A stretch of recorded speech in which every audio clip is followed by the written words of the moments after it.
lot of people still want to talk about this.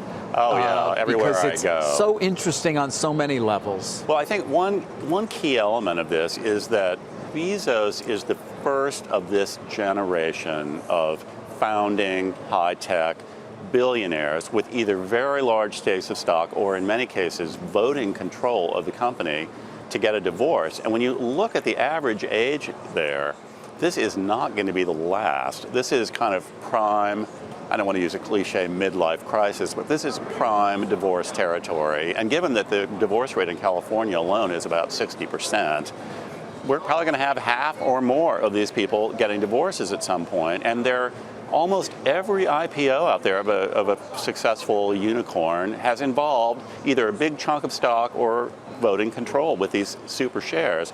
And people often don't think that personal life is a risk factor, but the minute you're injecting this potentially contentious fight over the assets, I mean, who knows what will happen? The spouse could ask for half the shares, could ask for super voting rights, could ask for a seat on the board.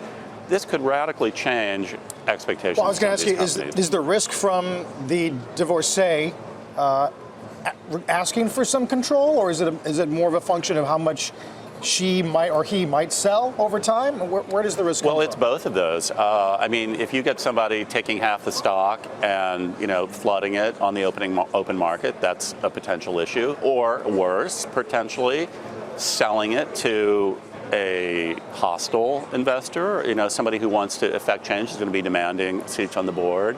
None of this is potentially unheard of. And, a lot of these people have prenuptial agreements. And one of the things I explored in my column is, should a prenuptial agreement that affects the disposal of a large block of stock be made public? I'm not saying the whole thing, but I honestly think it should, because this is a factor that people should take into consideration when investing here. But even if there is a prenuptial agreement, it's very easy to litigate these things and try to overturn them. Whether that succeeds or not, just putting the cloud of litigation over it is a big risk factor. And by the way, almost all these people have enough money to litigate this. You would think, we're talking with Bezos, what, $140 billion? Like you split it 70-70, wouldn't everybody be happy? But the divorce lawyers I talked to in Silicon Valley all said, no, the dollar signs have nothing to do with it. What it really means is people that wealthy have enough money to litigate the principles. Yeah. And, well, those divorce lawyers are going to make sure they do also. And they make sure they do. Yeah. They're going to get a chunk of that. Exactly. But another thing I think to consider, the Bezos divorce has, at least given the statement they put out, is super friendly. Yeah. In fact, that statement was so friendly that I kind of wondered, is this like protesting a little too much here? I mean, I think investors were very reassured by that. But again, the divorce lawyers told me that, first of all, most divorces are contentious from the get-go. Those that start out friendly, and the reality is they rarely end friendly. And who knows what's going on there, but the announcement preceded the release of the National Enquirer text and all that information. It's kind of going to take a superhuman person to read all of that and be all that friendly, in my view. I hope they are friendly for everybody's sake, including theirs. But reality is that most of these are not friendly. And putting Amazon aside, there are a lot of these companies, as I point out, when they face this, you can't expect these things to all be friendly. No, I mean, in this case, Bezos owns 16%. There's no voting control or super voting shares, unlike Zuckerberg with Chan, right? Or the founders of Google, and obviously Evan Spiegel.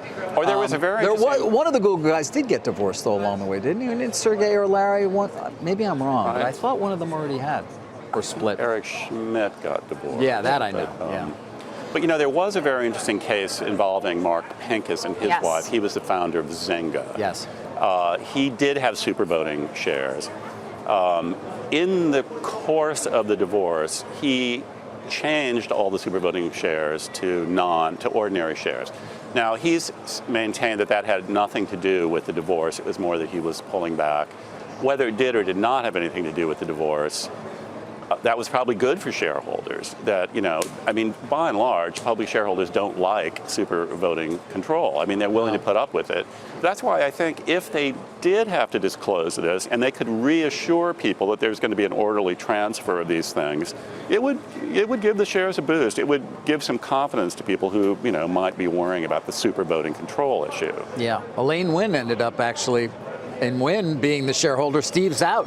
Yeah, well, the win is the counterexample to these friendly arrangements. And by the way, that actually started out sort of friendly, at least on the face of it. And Elaine Wynn got a seat on the board. Well, it was downhill from there. I mean, I would have liked to have been a fly on the wall of some of those board meetings, but apparently it was terrible. They forced her off the board, and she litigated. They litigated for, 6 to 8 years when there was a cloud over this. And then, because of Me Too things and other stuff, he's out. She has the largest stake now. But the stock has basically gone straight down.